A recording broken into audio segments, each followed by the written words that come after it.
Hi guys! For today's video ay gagawa tayo ng saffron champagne.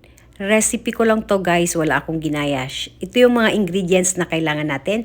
Carbonated water, around 500 ml. Ligay natin sa ating water jug. Then, sundan natin ng apple juice, mga 500 ml din. Then, isunod na natin ang ating mabango at masarap na saffron syrup. Mga 3 tablespoons lang ng saffron syrup. Check nyo na lang guys kung saan available. Kasi nabili ko lang to siya sa perfume festival dito sa amin sa Mayanbu.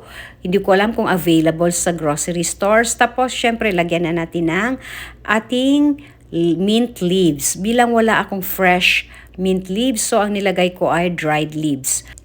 Siyempre, dagdagan na din natin ng ice cubes or crush ice or kung anumang ice na meron kayo dyan sa bahay ninyo para malamig naman. Kasi bilang mainit ang panahon ngayon, kailangan natin ng pampalamig. O yan, ipatikim na natin kamay.